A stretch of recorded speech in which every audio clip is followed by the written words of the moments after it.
times to have all of our meetings. And I guess Christy has learned that I'm up very early because I usually have my AET meetings at 8 o'clock in the morning. And so she gave me this as an option. I said, I'll be glad to do it. And because nobody else was asking for it where they're Corbin, including you. So he's okay with it. But I do appreciate you being here early. The budgets we're going to be going through today mainly are special fund budgets.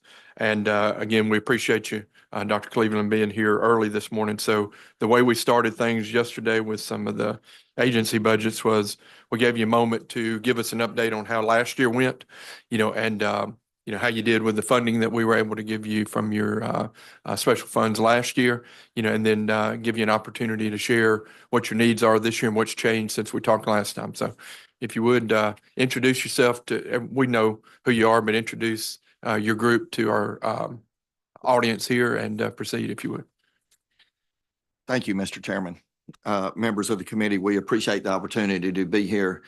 With me, I have Mike Lucius, my deputy director, who helps me put most of it, not all of this together, and my chief of staff, Jay Ledbetter, who helps me with all things related to here, as well as other duties, but definitely that one. Last year, I felt like everything went really well for us. I didn't really come prepared to talk about last year, and I don't have those numbers at the tips of my fingers. But I can run over that real quickly, Mr. Chairman. Y'all were able to fund all of our positions. We have now filled all but one. So we're feeling good on that. We are starting the recruitment process on that final one and running into a little bit of trouble in trying to find some qualified applicants to get into the system. Two, y'all did fund our renovations of our audio-visual in our boardroom. We have gotten that in place, have it fully implemented, and I think we've gotten some good responses back in the public being able to view our meetings live time and hear. Yeah.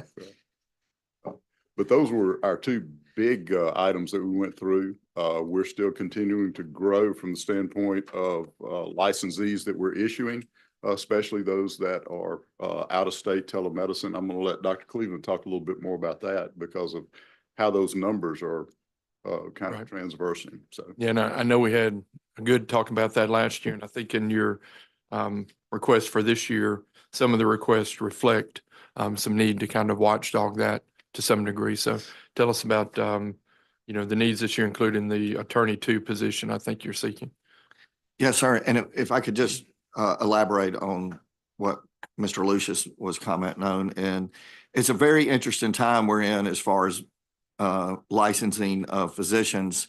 The combination of the rapid increase in technology for telemedicine, along with the Interstate Medical Licensure Compact, we actually now license more compact licensees than we do traditional through the applied directly to the medical board license. And when I took this job, which come February 1st will be 7 years ago, we had approximately 9,000 licensees. We're over 15,000 licensees now. So in 7 years, we've increased the number of licensees very significantly, which was unforeseen when we originally put all of our projections together. But speaking directly to this year, we're requesting an increase in spending authority of $345,000 over recommendations from the budget office for fiscal year 2026. This increase can be broken down into 3 main categories. Salaries, approximately $229,000, 2% progression for the current employees, $55,000, and increased capital outlay of $60,000. In salaries, we are asking for 2 new positions. The first position is an attorney 2. The regulation of medicine has become infinitely more complicated than it has been in the past. What we're dealing with now, and this goes back to some of my comments about the licensure compact, is we're dealing with licensees that are licensed almost nationwide, if not nationwide. Many times we see they're licensed in all 50 states. And they work for large companies that have large investments in how these physicians are practicing medicine. And these companies know if we find their method of practice outside of regulations and we find one of those licensees guilty of violating those, there is a domino effect throughout the whole United States when those other states start taking mirror actions based on the actions we've taken. That means they lawyer up, and they lawyer up big time. And we've seen, we had one case approximately a year ago. Paul Barnes, our board attorney, was dealing with attorneys in Texas, attorneys in Chicago, and local attorneys. They had 5 attorneys. They were filing motions. They were filing different things for trying to stays, and it just slows down the whole process. And when you have more than one of these and you're dealing with more than one attorney in each of these, it just becomes overwhelming for one board attorney to try to handle that amount of duties. Additionally, currently our investigators do the initial draft of summons and affidavits, and those require a lot of modifications and a lot of work because they're not attorneys, they're investigators, and they don't get all the legalese parts of it correct. And so Paul spends a lot of time going through the summons and affidavits, correcting them, making sure they're consistent with the law and making sure that everything's appropriate as far as the timing of delivery and everything. So it's just become a much more complicated, labor-intensive job, and he needs help. The second position we're asking for is a communications officer or a public relations specialist. Currently, we contract this service out. We stay within the no bid limit of $50,000. When you do that, you're one of many that are trying to get the attention of the person that you contract with. And it's hard to, not a problem. And it's hard to consistently get communication out to the licensees. We change or modify regulations on a fairly regular basis, trying to keep up with the demands of what's coming down the road in the practice of medicine these days, and especially now that we're going to be dealing with AI and everything that's going to come with that. We need to get that information out to the licensees. And we try to do that through social media, through emails, posting it on our website, monthly newsletters. And just honestly, it's difficult to do when you're contracting that service out and you're just one of many that are trying to get those things done. And so we're asking to have our own person in our office that would answer to us and would work completely on that. The 2% progression, $55,400, that's consistent with what was given last year. And so we just went with that number and kept it there. The capital outlay is for 2 new vehicles. In fiscal year 2023, we had to retire 2 vehicles. One had 130-something thousand miles on it and was just falling apart, frankly. And the other one was involved in a collision and was not salvageable.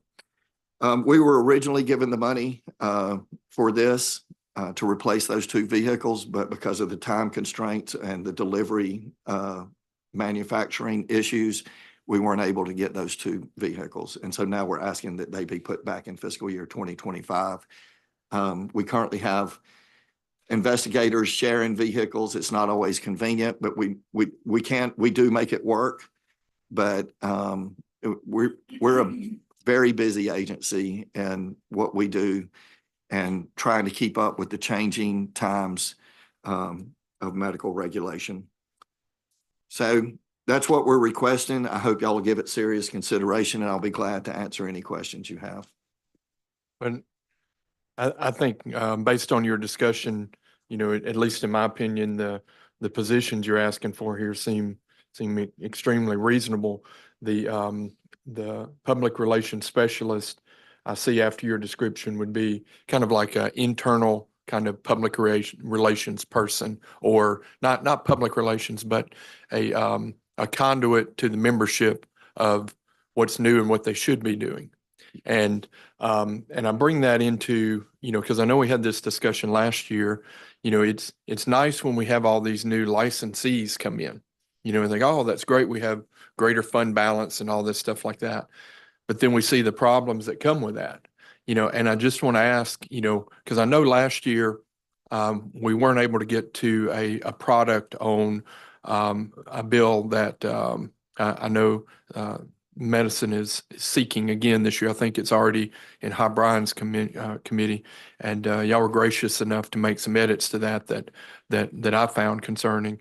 But in that, do you have some abilities that will allow you to better, and police might not be the right word, but to kind of police the out-of-state people to make sure that they're not bad actors who are, just providing. I don't understand why or how anybody could be licensed in all 50 states.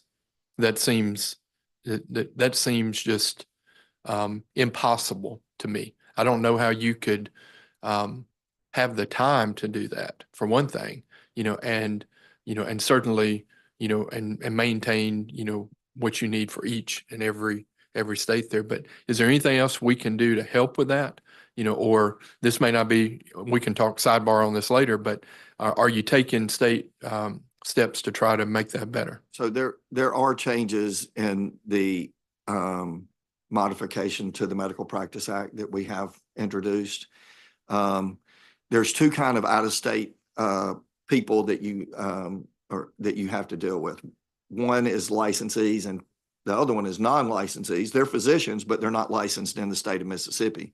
But that doesn't stop them from doing telemedicine into Mississippi, which for everybody who is not sure, the practice of medicine occurs where the patient is, not where the physician is. And so if the patient's here in Mississippi, we consider that to be the practice of medicine here in Mississippi, no matter where the physician is. So you've got licensed people and unlicensed people.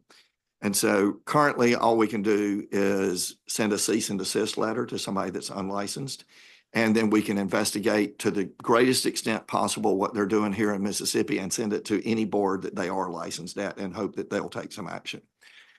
And so that there are provisions in the updated Medical Practice Act that would help us with that. The ones that are licensed here but don't physically have a presence here in Mississippi, a little bit easier to deal with because they're licensed, and so they're required to respond to us if we ask them for patient records and for things like that. But they get into the situation that I was talking about earlier, where they're licensed in so many states and there's so much money involved in these corporations that hire them, frankly, that they know that they don't want any one single domino to fall in any of the states that are licensed in, because all the rest of the states will do what we call mirror actions. And so they fight us tooth and nail with every weapon at their disposal. So I just, my concern there is that, because we've coming out of COVID, we spend so much time investing money in William Carey and other places to try to get more primary providers in the state because we know we have that need. And I just want to be sure, I think the chairman probably shares this view too, that we're keeping our state dollars in our state, for as much as we can, so although it's convenient, to have telemedicine sometimes, it's not, I don't think, good for the state of Mississippi to have our state dollars go to someone who's licensed in all 50 states and is, looking at a video screen all day in whatever location they might be. So I do wonder if some of maybe the compact language, is maybe allowing maybe too much freedom there, but I'll leave that for you and your board to kind of talk about. But I do have that concern, because I think it decreases patient care. I think a lot of times, over screen, have people send me pictures every day of their eye, and every now and then I'll look at it and I'll say, hey, this is what we need to do. Most of the time, I'm like, well, you need to stop by the office and you need to have somebody look at that in person, because I can't tell you just by a picture what's going on with that. And we don't want the people in Mississippi harmed because we're trying to make medicine too convenient. Would you agree? 100% agree with you. And if you look at our telemedicine regulations, we have provisions in there to try to make it as safe as possible.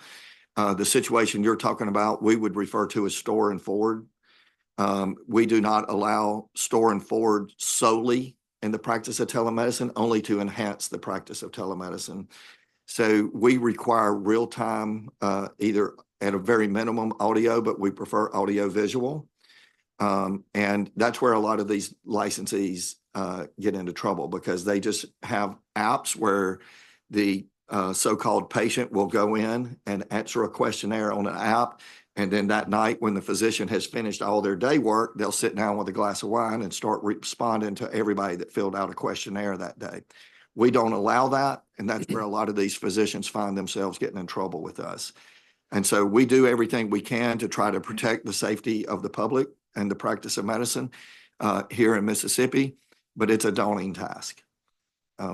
So I'd be glad to sit down with you and discuss it in deep detail at some point if you would like to. Right. And I'm very familiar with it. And I'm a proponent of having the doctor-patient relationship established, to some degree before you start allowing that mass kind of communication. But again, to your point, if you don't have the resources, to go after the bad actors, you can't do so. I certainly understand the attorney too here. And as of last year, I know you've got a large fund balance. Corbin, what is that fund balance now? It's north of 10 million or something like that. Yeah. Yeah. So I do think, you have an ability, if you can find a way of addressing that, with the resources you have to, you try to make a difference on that. But those are my main questions for the committee. If I can respond to that. Absolutely. So we have brainstormed on this. We've come up with 4 different potential ways to reduce our account balance. The first one we came up with is just reduce everything 20% across the board. That would be a break even.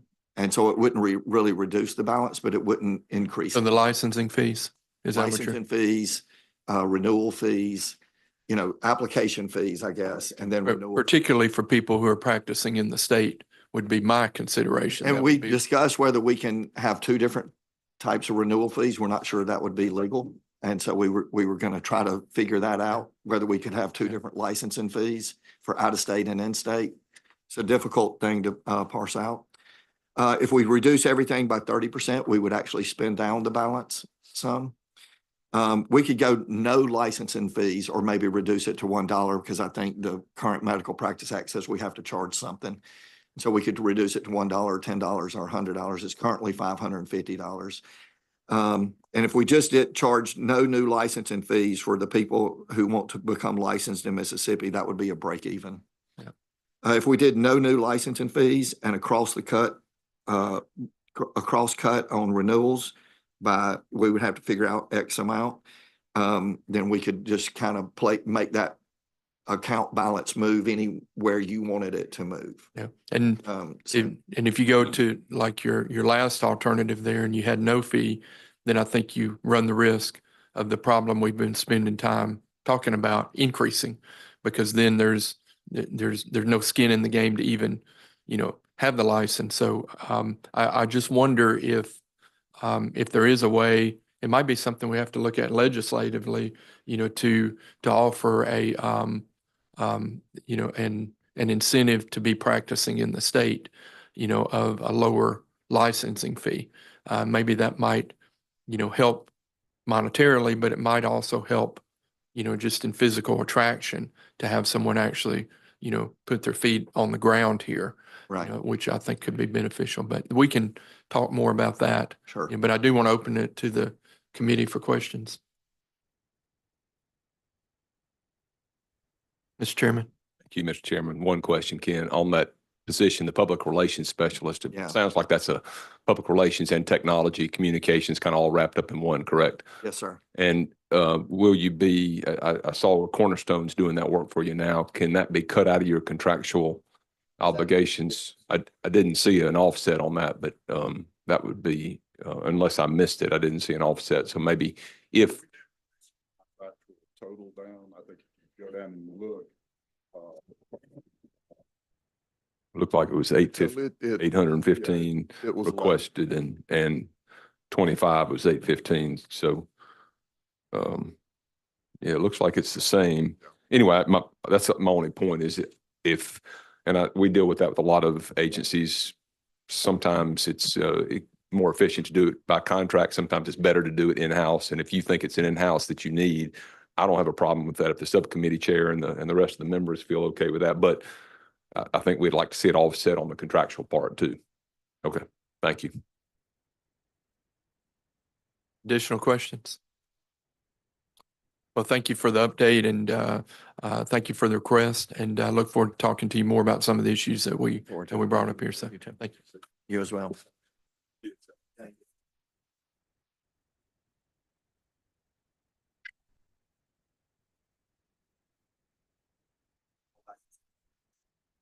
Get used to that pretty quick, over the Christmas holidays, we didn't know what the hell was going on.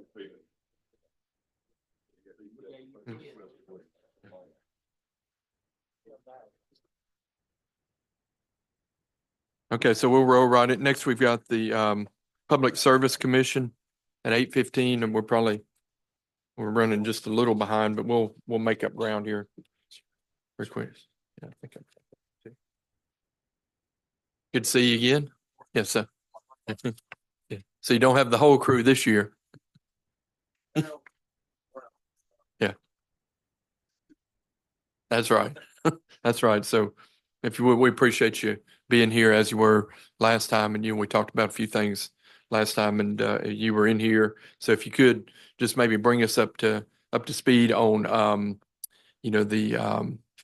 how you were able to use the resources that you requested and received last year, what your needs are this year and, what we can do to try to help you with those. Today. And, I've served in several levels of government, and by far being in the legislature was the hardest one. So the hard work and dedication and sacrifice y'all make to do what you do, it's appreciated. At the Public Service Commission, this is our first year this term. I'm joined by Commissioner Carr and all of our staff. We have a great staff that's been put together, and we're evolving and training that staff. The resources that were given to us last year were used to fulfill some major goals. One of our major goals was to move more towards economic development and being a catalyst for economic development through the utility space. And Mississippi has just conquered its largest year of economic development in state history. Working with, we kind of fashion ourselves as the offensive line or the offensive guards of the football team. And as we do our job on the line, it allows the quarterback, which is the governor and Bill Cork and the rest of the team, and the supervisors out there and the mayors are like the wide receivers. And if we do our job down the line, we can make those connections and put some wins together for Mississippi. Beyond that, we've been training our staffs and getting folks up to speed to evolve the Public Service Commission. We've taken those resources and hired a communications officer with the resources we already had, elevated that position. And now we're able to communicate what the agency does more effectively. It's almost like I can take the presentation that you were just given and put the Public Service Commission on top of it, because those are some of the same things that we're doing. But our ask this year is to just do what the LBO office has recommended. We don't have upper ask. We're just asking for just what the LBO office has recommended we receive is that we receive. Well, we appreciate that. It certainly makes, discussions a whole lot easier. Though, one thing that I just wanted to just mention off topic, I know last year, in the committee meeting, we expressed some concern about, in particular, what was kind of happening in the Holly Springs area, Mhm. and, the group of three of you expressed that same concern. And I just want to thank you that it looks like you've been very busy in trying to alleviate that concern as, even though we've had a recent kind of court ruling that's kind of put things into delay mode. But have you been able to kind of find what you think might be a solution to that? And is the action that's being taken moving us in that direction? Yes, sir. We're moving towards the goal. Those little smaller court actions have those just small hurdles, but we have a very competent staff who is routing us through this process, and we feel very confident that we'll be able to deliver a degree of help. We may ask for a little more assistance from the legislature, but we're going to work through this problem in the future. Great, and please express to Commissioner Brown to that I'm pleased that you have taken that action. Yes, sir. But are there questions from the committee? Well, you got off pretty easy then, so let this be a lesson. If you come in here and ask for what LBO says, this is a very easy meeting, Yes, so sir. just remember that next year Yes, sir. and spread the word. So, but we appreciate, great to see you today. Thank you, Mr. Chairman. Mr. Chairman, thank you very much. Thank you for your service.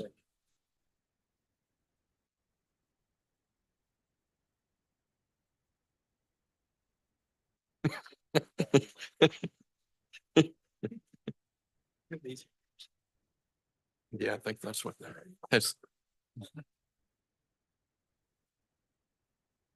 Okay, next we should have nursing. If you, Corbin, you want to see if they're waiting on us out there? Told you we'd make up some ground and, yeah. Hey, there's several in here that are gonna roll pretty quick, I believe. This, yeah. We saw that yesterday.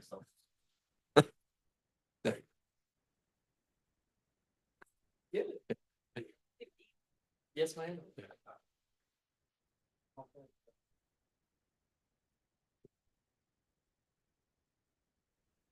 Good morning. Doing great. Yeah, I think this is the same one you got me from before. It sure is. I'm just gonna stick on mine again, so Absolutely. yeah, try to keep it. Give that.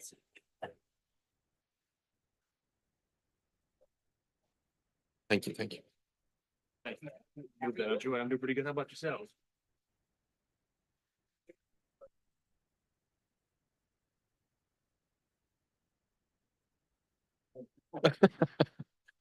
There are a few others, but that were listed.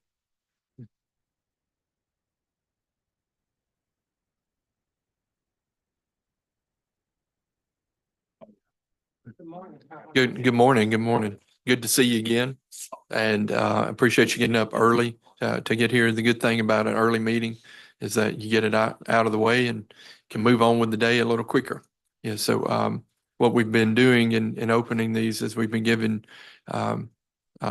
people the opportunity to just share with us what you were able to do with the funds that you received last year, and if that was helpful, and then what your requests are for this year, and how and why do you need the things that you're asking for. So if you would first, just pushing, if you would introduce your group again, to the senators here, and then share with us. Good morning, all. If I'm Phyllis Johnson, Executive Director. This is my CFO and COO, Shan Montgomery. And I have Dr. Priscilla Burks, who's our Director of the Practical Nursing Education Program that was legislated to us about 3 or 4 years ago now. So, and we have Denise DeRosset as well. So good morning.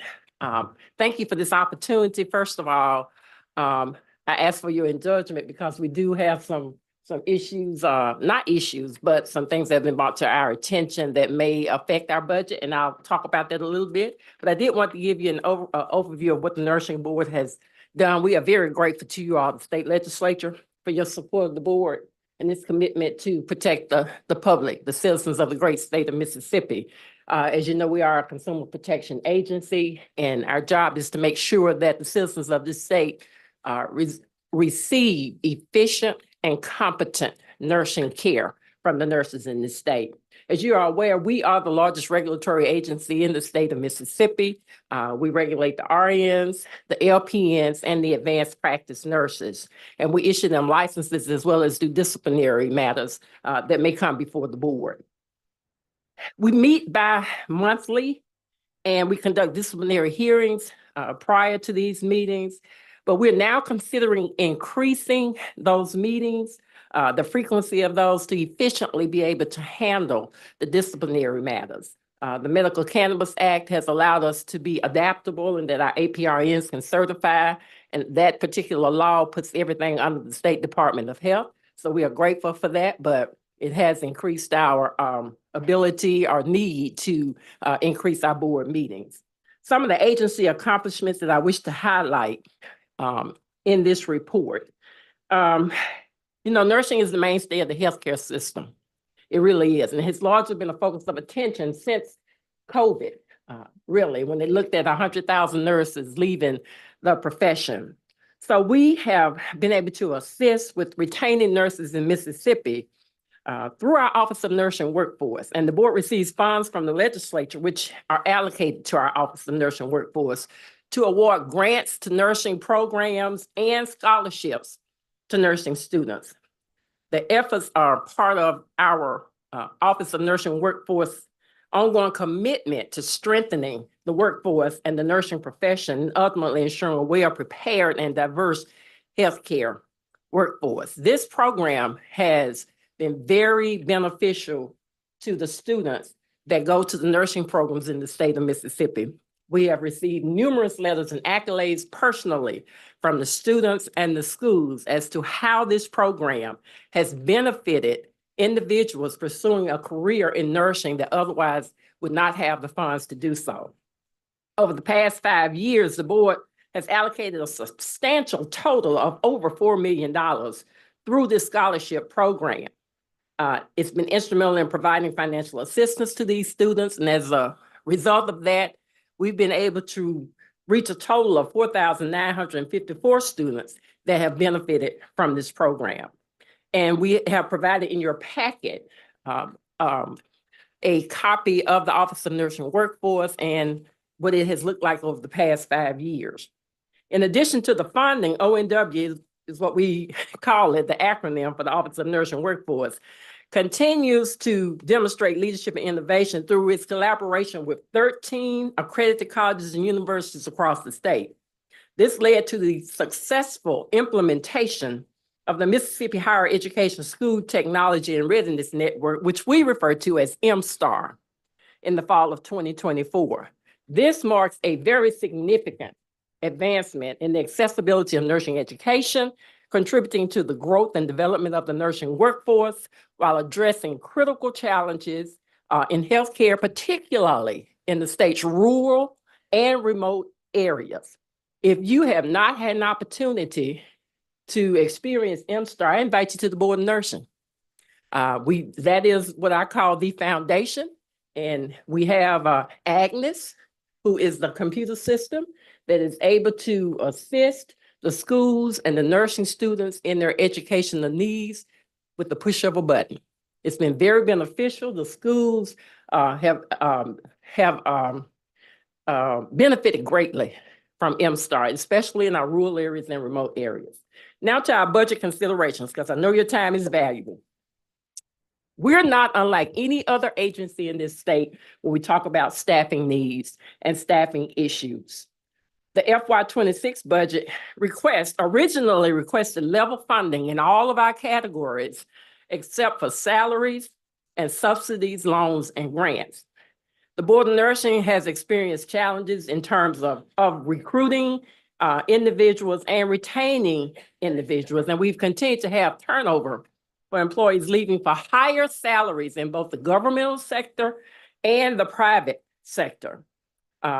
We've experienced difficulty in hiring experienced personnel in these areas. But despite these issues, we have managed to maintain our workload and demonstrate increased performance. We've been able to award allowable salary progressions and perform in-house promotions this past year, and we're seeking the authority to continue this practice. The FY25 legislative salary target included a higher progression for nursing staff than for the non-nursing employees. The board is requesting funding to award a 5% salary progression for all its professional nursing positions and a 3% progression for all remaining staff. In addition, we are actively recruiting to fill all vacant positions for, as you may be aware, if it's in the report as well, that the legislature reduced our staffing levels in the past 2 years, eliminating 2 positions. One paid $18,000, the other one paid $28,000. We could not fill those due to these uncompetitive wages. And we even requested a reclassification for those roles to offer higher salaries, but that request was not met. So we are asking to fill all of our vacant positions and request that no further reductions in our headcount take place to ensure we maintain the capacity to effectively serve the public and support our growing initiatives. The LBR requested the elimination of 4 of our agency headcounts. These positions are currently on active recruitment, and we are strongly advocating that these positions and the associated funding be restored in the agency's FY26 appropriation. Now, let me preference that by saying I know that there's a snapshot that's usually taken. Since that snapshot has been taken of the Board of Nursing of our agency, we have had to be creative and we have been intentional in trying to recruit and retain individuals that are needed with the skill set to regulate the nursing practice. And as a result, we have been able, since that snapshot, to bring in 5 individuals. We've hired 5 individuals. We are actively recruiting. We have applicants. We've had to be very creative in recruiting individuals, but we have been able to hire 5. And we are actively recruiting and we have applicants. I think my CFO checked on yesterday or the day before, and we have applicants that have put in applications for those positions that we still have out there. So we are actively respectfully asking that we maintain those PNs. Under the subsidies and loans, we talked about the O&W program, and I mentioned to you how beneficial that program has been for the students and that are pursuing a career in nursing. Our board, we have 13 members that are appointed by the governor, supports that program wholeheartedly. And as a result of the success of that, they want to do further, be able to reach further students that are pursuing education in the nursing profession. So they have voted to expand the reach and is requesting an additional $500,000 for FY26 for the O&W program. This is strategically planned to be funded from the agency's cash balance, ensuring financial stability without relying on current revenue projections. The requested $500,000 increase for O&W was eliminated in the LBR, and we are requesting that the committee appropriate the full amount as originally requested. And I think they also have, you also have a handout talking about the PowerPoint of the O&W programs as well. Future considerations for the budget, and I'm almost wrapping up. There are 2 issues that recently occurred which will have a substantial impact on our FY26 budget request. The first concerns rising travel costs. As you're aware, the past year, the daily maximum meal allowance and the mileage reimbursement rate increased. The mileage rate increased again in January. So the FY26 budget is only slightly higher than the amount expended in FY24. But while the budget for the board per diem should be sufficient, we would not be able to absorb additional travel expenses within the current requested amount, especially if we add those additional meetings for the board. The second item, which will have a greater impact on our agency, legislation is being introduced this session to transfer the certified nursing assistants from the State Department of Health to the Board of Nursing.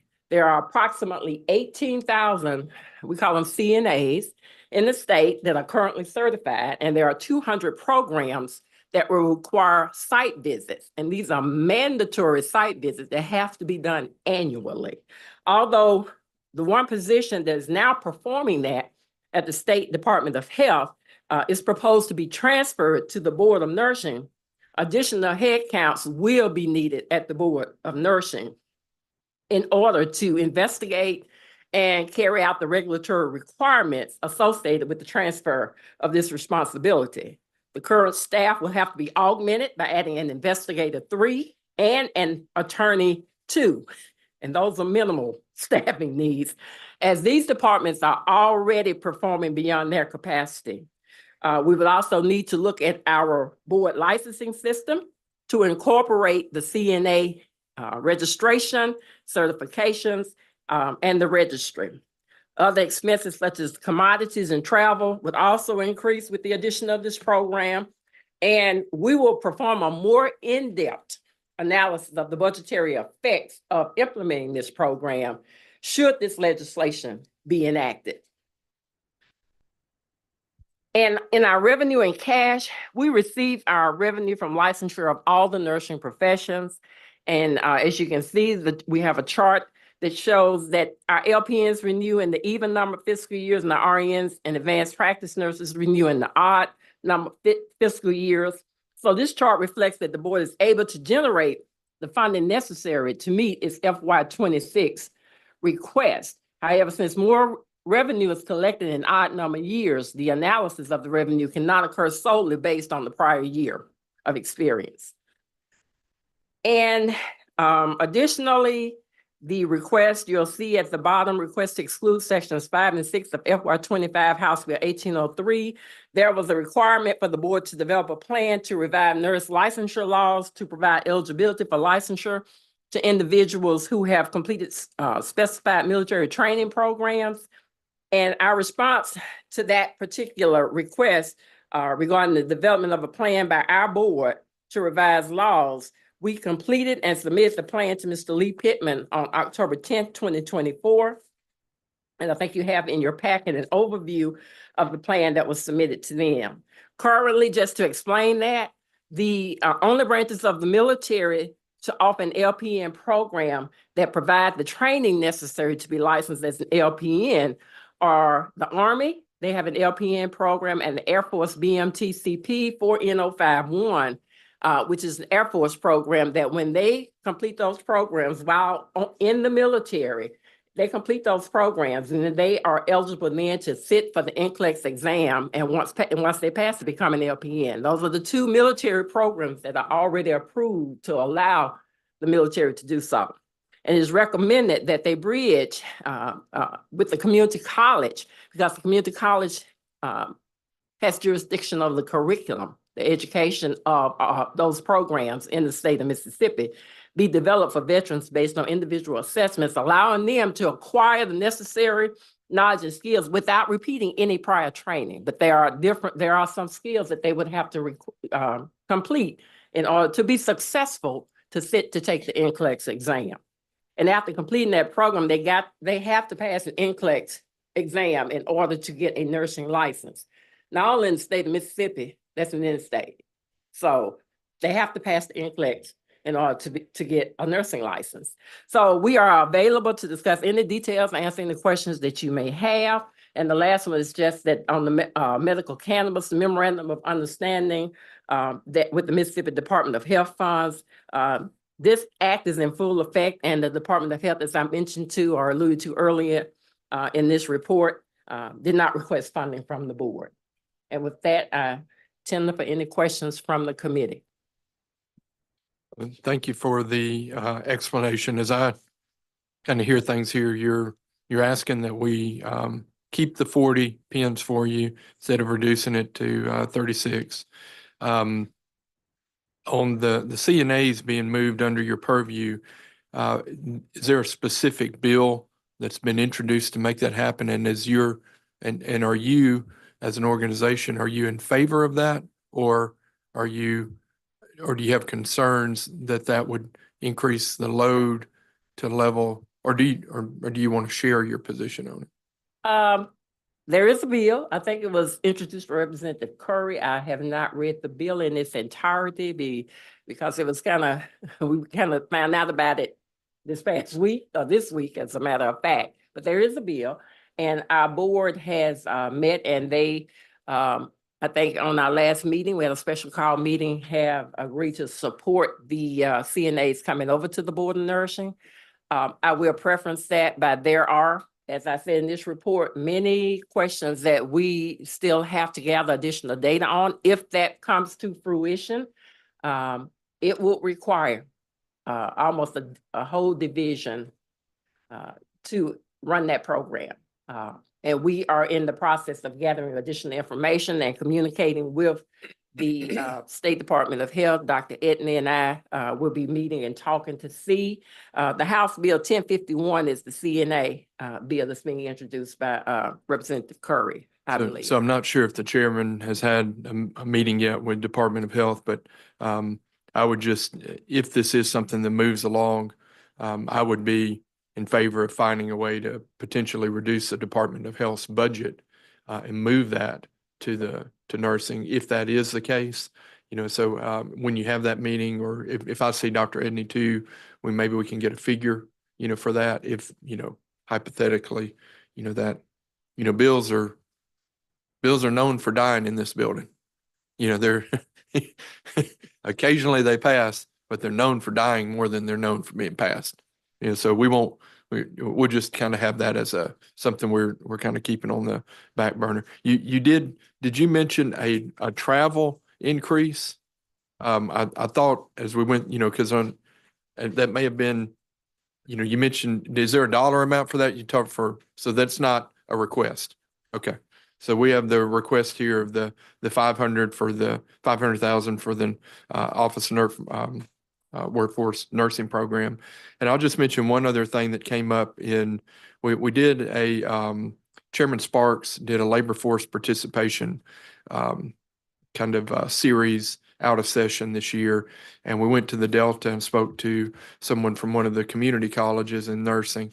And her concern, which I found pretty interesting, was that in the nursing programs, one of the challenges she sees is that you're within the community college, you might train to some degree on one electronic medical record, but then you go off to intern, and they said that they never can find like kind of software out there to then go and kind of be furthering their training. You basically have to go there and learn new software.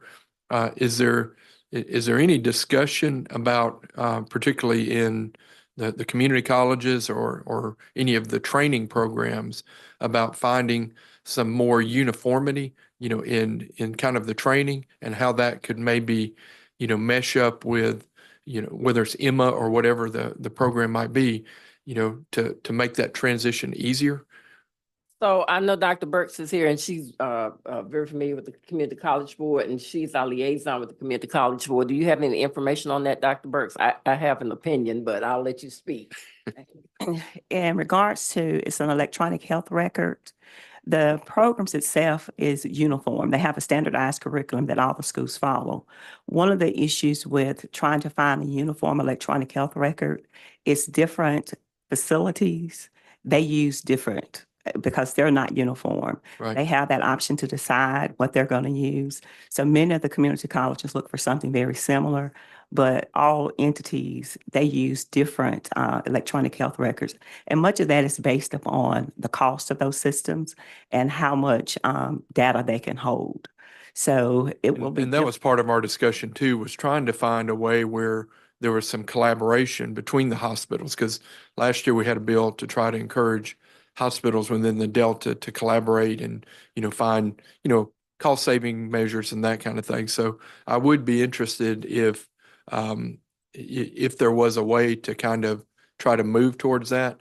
There could be some incentive that could be given to encourage that collaboration, because I think that transition is something that is a challenge, so, but that can be something we talk about later. Okay, we can do that. Any other questions from the committee? Seeing none, we appreciate the time. We know you've got a significant amount in your fund balance, and so we will reach out to you if we have any further questions. Okay. Thank you. Thank you. Thank you.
Morning. How are y'all? Good, how about you? Man, I'm great. Okay, so moving right along, nursing home administrators. We made a comment earlier, that this meeting goes a lot faster when you're asking for less. So just keep that in mind in the discussion, because I do think just from my review ahead of time that it looks like you're asking for LB for the recommended amount. So that will probably make this a little quicker. But if you would, what we've been doing is if you would introduce yourself, just tell us any update on anything that's happened in the last year and what we can do to help you for this year.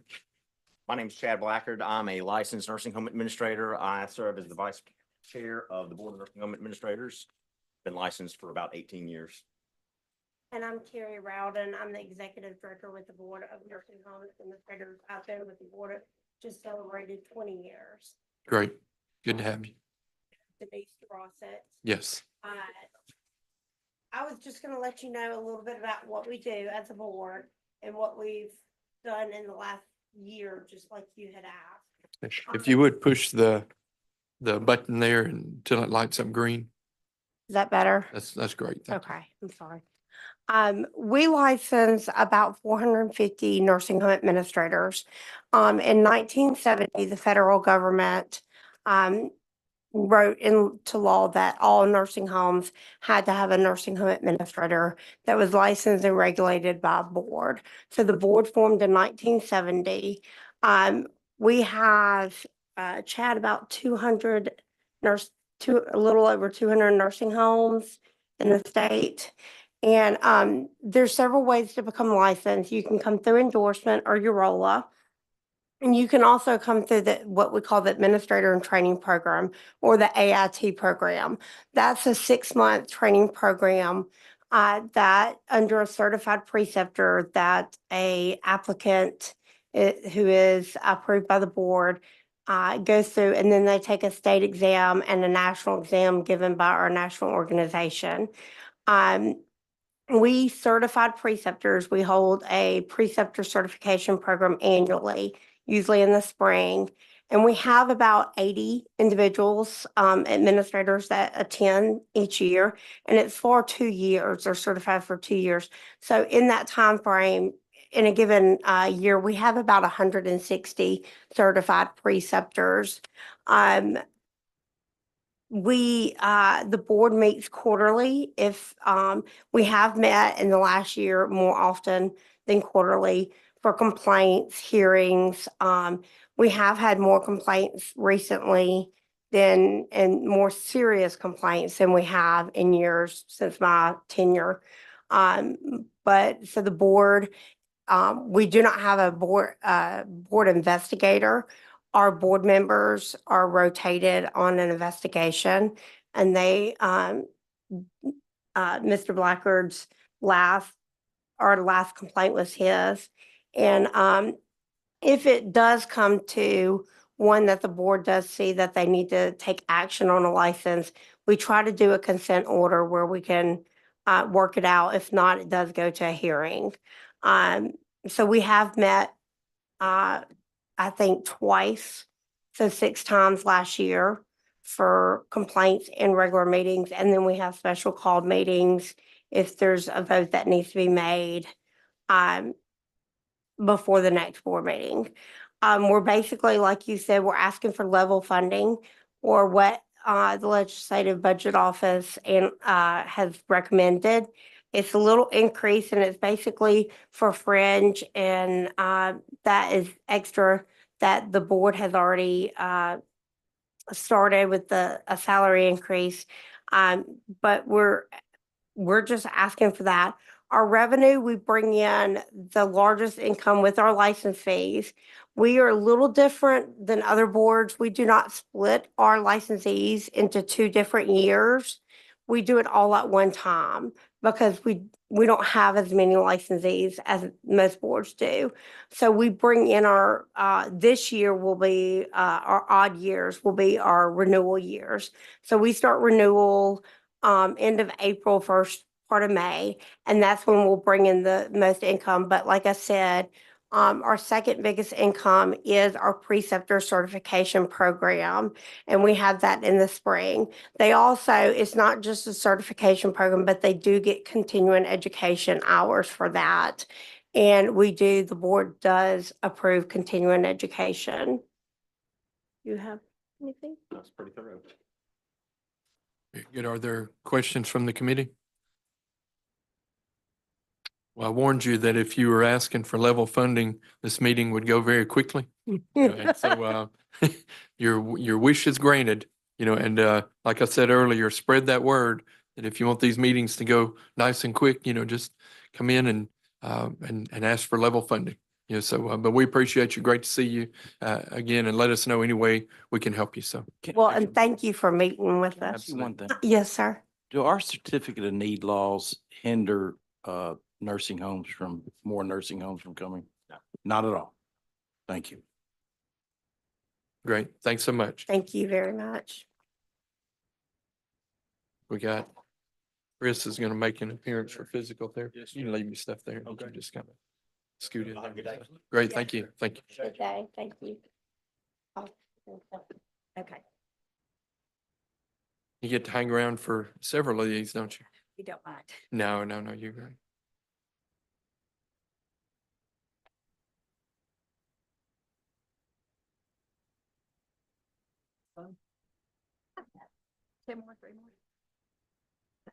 Good morning. Good morning. Yeah.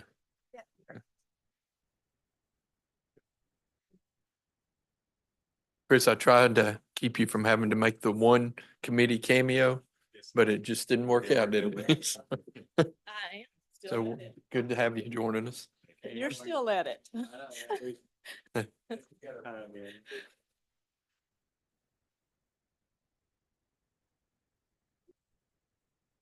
Very good. Okay, well, we'll move right in here. We appreciate you being here again this year. The thing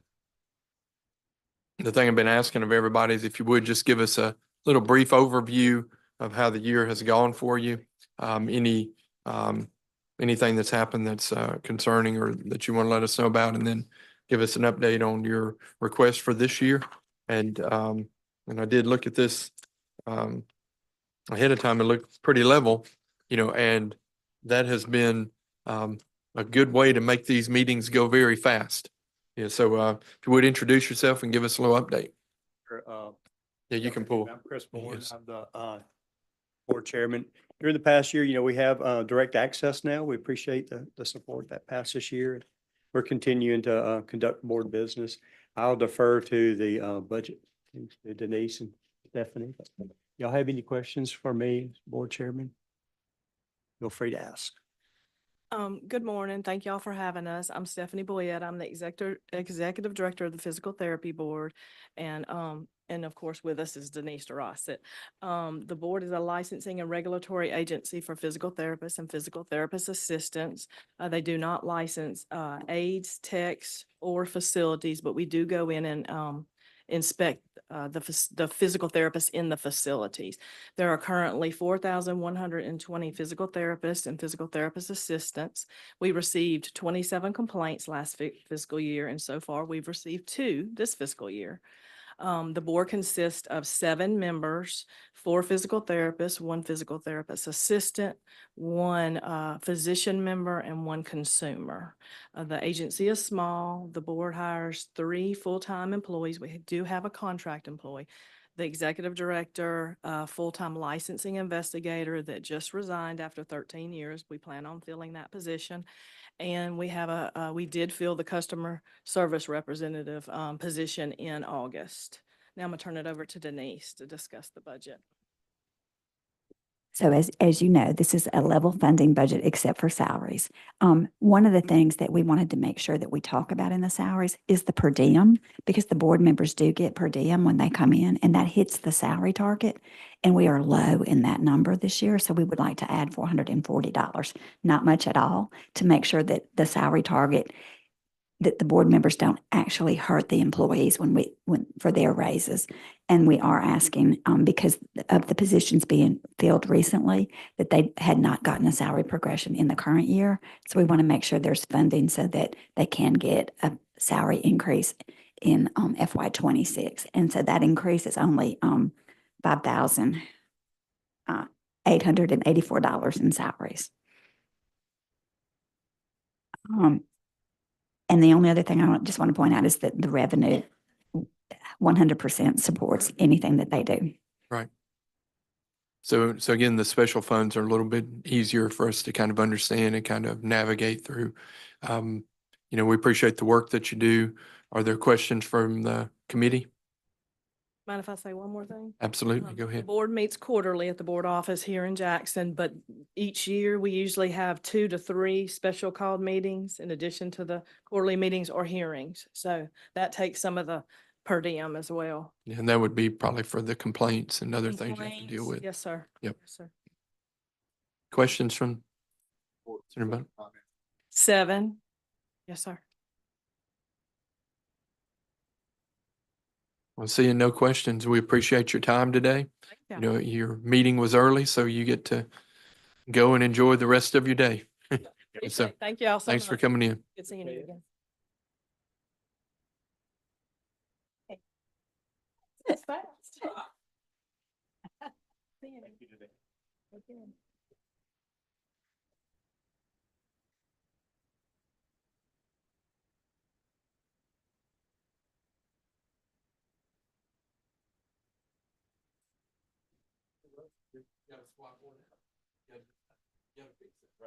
Make your life a whole lot easier.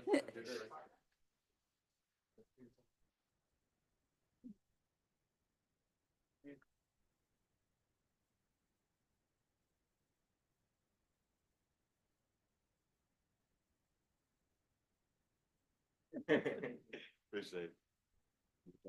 Yes, I did. Okay, we've been moving right along here, and next up we have the Board of the Chiropractic Examiners, who I'm going to go ahead and give the little spiel here too. That looks like they're asking for level funding, so I expect this to move pretty quickly as well. So if you would introduce yourself again to the committee. We've met Denise through other interactions. So just tell us a little bit about what's been happening this year and anything we can do to help you. Okay. My name is Yvonne Laird. Thank you so much for your time this morning. We are here, of course, to just request level funding, as we have in the past. We have 839 licensees that consist of chiropractors, chiropractic assistants. Then we also register radiological technologists, claims reviewer, externs, and preceptors. And basically what that is we have an intern program, and then we have an extern program. And normally what happens is the intern can go ahead and begin to work under a preceptor until they can sit and pass the national exam. The extern are those individuals who have graduated and have not yet passed their national exams. So we try to get them already in the workforce and ready to go as soon as those required examinations are passed. We've had 7 complaints that we received this year. Most of those were resolved through a consent agreement. The major issue that we have, the complaints that we have are misdiagnosis, things of that nature. Most of those require a review of their license. We have 4 regular scheduled meetings once a quarter, and also as other boards, we have special call meetings as required for hearings and special things that come up during the process. We license through UROLA, the Universal Recognition of Occupational Licensing Act, the Military Family Freedom Act, reciprocity, and through regular licensing. Denise. So I only want to point out just a couple of things. This board was totally revamped in FY24.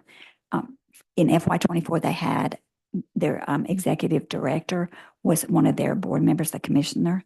And so at the end of FY24, they decided that he retired. And so they brought in J-Bar to be the executive director, and were able to accomplish a whole lot more in their FY25 budget request. Y'all gave them the authority so that their board members could actually attend National Association meetings so that they could get training. You gave them the authority to increase their database, just all kinds of things that made them become more effective and more operationally efficient. And so that is why the budget is still at $135,000, which is level funding. But I just wanted to point out why there was such a difference in the spending in FY24 to FY25. And I'll share too, that might be something you want to communicate with the membership that, or just the providers, is that the new board is doing good. Because I have gotten several calls in the past, and just mainly issues over an inability to get an intern into an office when something comes up. I've had instances where someone was supposed to go one place, but then because of maybe a family tragedy or something like that, they had to assume, position in Mississippi instead. And I've made some calls in the past to the board, to whoever was there before, and they had to have special meeting or two to kind of fast track that, because the meetings were set, say 2 or 3 months ahead, and the student needed to be in now. So if you would continue to have that as a charge, that would be appreciated. Well, you'll be happy to know we've already handled that. What Very we've good. done is the board has authorized one of the board members to clear those preceptors, those interns and their externs, so they can go ahead and begin work, and then they're ratified by the board at the next meeting. Perfect. So the problem has been solved, and Yes, sir, it has. there's one chiropractor, Brittany Kasprick. Yes. If you would let Brittany know that has happened, it'll make her very happy. I And will. tell her that I ask you to let her know that. I sure will. Yes, sir. Thank you so much. Are there questions from the committee? Sarah Butler? 8:39. Total of all licenses are 839. We have about 600 chiropractors. Mhm. Oh, that on the verge of being certified. Interns or externs, yes, sir. We only place about 7 to 10 externs per year, because most of them take the national exam right out of school, and they're able to pass all parts 4, and there are 4 parts of the national exam and physical modalities. And so once they pass all 5 of those components, then they're licensed. Mhm. An externship is usually good for 6 months and can be extended for an additional 6 months. Mhm. Well, seeing no further questions, we appreciate you, what you I'll be in do. touch with Dr. And, Casper. please, please. Great to see you today. You too.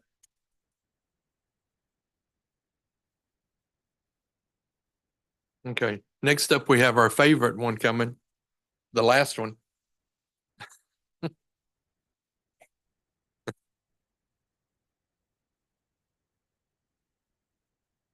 I tell my staff every day to let.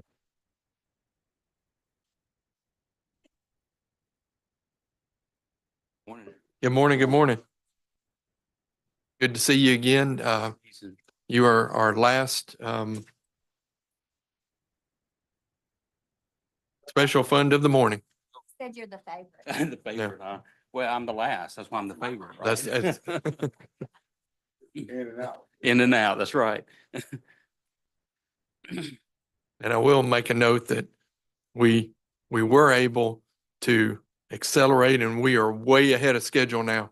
And so please keep us on that I will. accelerated schedule if Certainly at do. all possible. No worries. What we've been doing is and we did this, I think, when you were with us last year when we talked, just to share just a little brief update about how this year has gone, and share with us anything we need to help you with for the following year, and just give us an update. So turn the floor, if you would introduce yourself to the committee again too. I'm Denny Heydrich, the Executive Director of the Mississippi State Board of Dental Examiners. Just completed 2 years in that role. And as you know, the dental board is statutorily mandated to regulate the practice of dentistry and dental hygiene in the state of Mississippi. At present, we have almost 8,000 licenses and permits that we oversee. And we do that with 8 employees.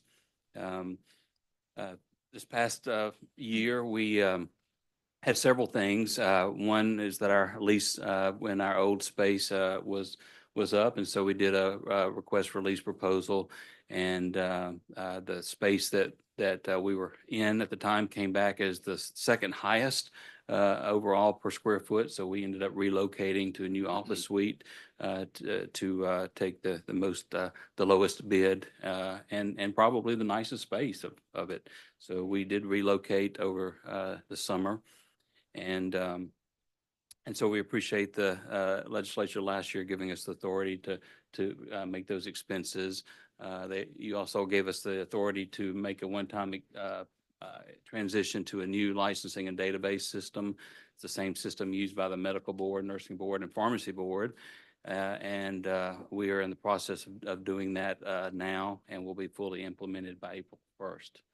And so last year's numbers were higher because of that one-time authority. And you'll see the request for this year brings us back to our normal typical request. Denise, do you have anything to add about that? So. We really did appreciate getting that deficit last year very much, and that did make us be able to do. The interesting thing about that, it was from an after passage, so we started it in FY24 and could carry it through to FY25. So that was great. And so the only thing that we're asking again is for salary progressions for the staff. This staff, some of our boards have a lot of turnover. This agency has very, very little turnover since the last several years. So that I think it would be nice to be able to award the staff the progressions.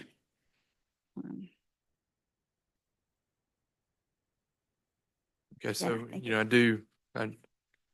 it was a little bit of legislative gymnastics last year for Corbin, to make the transfer and the move of the dollars that we were talking about happen. But you can thank him for making that happen.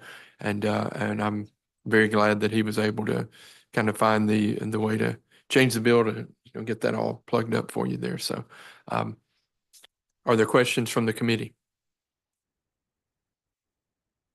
Senator Michelle?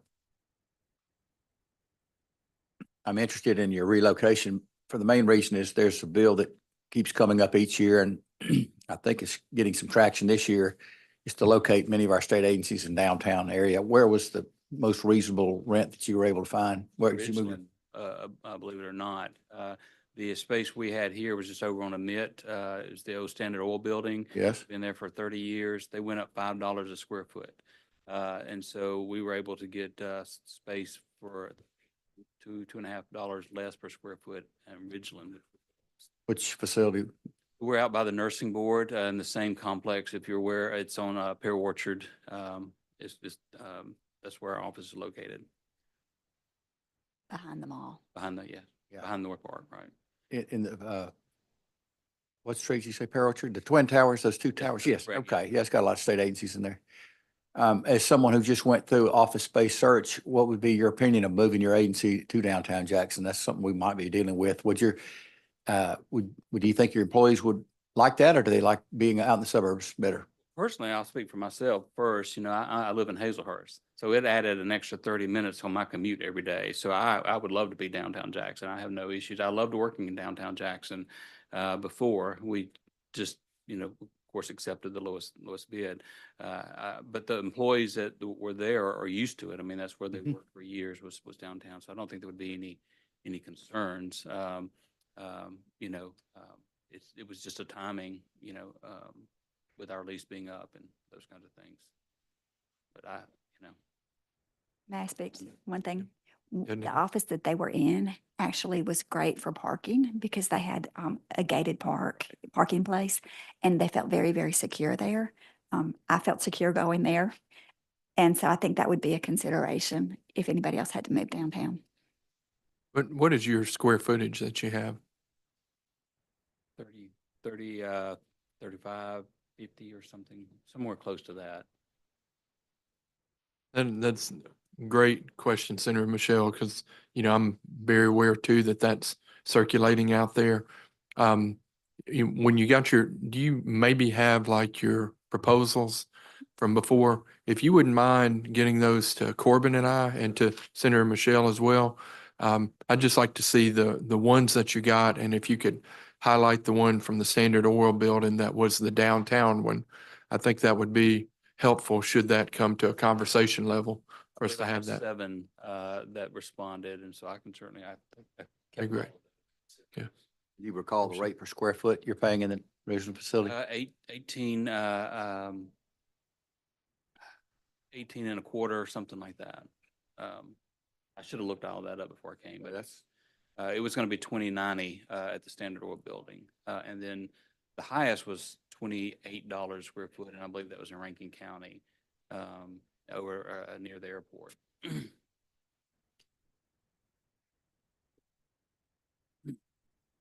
Okay, so if there are no further questions, we appreciate the information and look forward to working with you as always, and reach out to us if we can be of any help. So thanks, Denny. I appreciate it. Yes, sir. Thanks for your time. Y'all have a wonderful afternoon. Is there a motion?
Chris, next year, do a little something. You saw that was a little awkward there.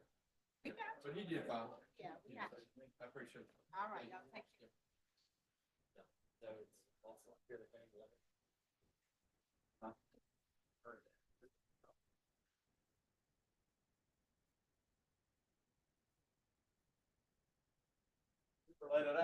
Whether it's here, but some of the bills. Of course.